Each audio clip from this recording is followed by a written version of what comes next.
नमस्कार, आप देख रहे हैं न्यूज हाट। मैं हूं आपके साथ रितेश शर्मा। सरकारी स्कूलों की पढ़ाई और उपस्थिति को लेकर लंबे समय से उठते सवालों के बीच शिक्षा विभाग ने अब तकनीक का हथियार निकाल लिया है।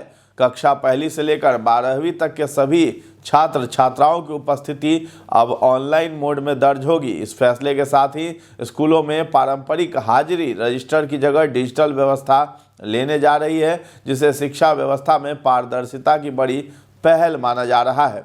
इसी क्रम में सहरसा के प्रखंड के विभिन्न विद्यालयों में फेस रजिस्ट्रेशन की प्रक्रिया तेजी से चल रही है। नामांकित छात्रों का चेहरा स्कैन कर उन्हें विभागीय ऑनलाइन अटेंडेंस ऐप से जोड़ा जा रहा है। अब हर दिन स्कूल पहुंचने पर छात्र को अपने चेहरे की पहचान करानी होगी और उपस्थिति सीधे शिक्षा विभाग के सर्वर पर अपलोड हो जाएगी। यानी बीच का कोई खेल, कोई जोड़ तोड़ सब खत्म है। प्रधानाध्यापकों के नेतृत्व में शिक्षकों और तकनीकी सहयोगियों की टीमें स्कूल स्कूल जाकर छात्रों का फेस डेटा संग्रह कर रही है। कई विद्यालयों में सैकड़ों छात्रों का पंजीकरण पूरा हो चुका है, जबकि शेष का काम अगले कुछ दिनों में निपटने का लक्ष्य रखा गया है। स्कूल परिसर में कैमरे, मोबाइल ऐप और सर्वर की ये जुगलबंदी शिक्षा व्यवस्था को नए दौर में ले जाती दिखाई दे रही है। शिक्षकों का मानना है कि इस डिजिटल हाजिरी से बच्चों की नियमित उपस्थिति बढ़ेगी। जब छात्र को पता होगा कि अब उसकी गैर हाजिरी सीधे सिस्टम में दर्ज होगी,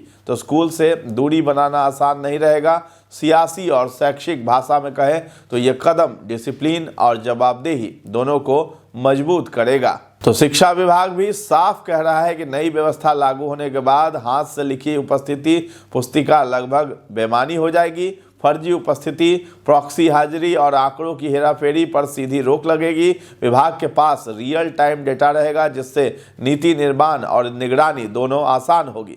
इस पहल का फायदा सिर्फ विभाग या स्कूल तक सीमित नहीं रहेगा, अभिभावकों के लिए भी ये व्यवस्था राहत लेकर आएगी। विभाग ऐसी प्रणाली विकसित कर रहा है जिसके तहत माता पिता को मोबाइल नोटिफिकेशन के जरिए बच्चों की स्कूल उपस्थिति की जानकारी मिल सकेगी। इससे घर और स्कूल के बीच संवाद मजबूत होगा। बहरहाल सरकारी स्कूलों में फेस अटेंडेंस व्यवस्था सिर्फ तकनीकी बदलाव नहीं, बल्कि शिक्षा व्यवस्था में भरोसा बहाल करने की कोशिश है। अब देखना होगा कि ये डिजिटल सख्ती बच्चों की पढ़ाई और स्कूल संस्कृति को कितना बदल पाती है। तो फिलहाल इस खबर में इतना ही है। न्यूज़ हाट के साथ बने रहे और अभी तक हमारे चैनल को आपने सब्सक्राइब नहीं किया है तो जरूर कर लें। धन्यवाद।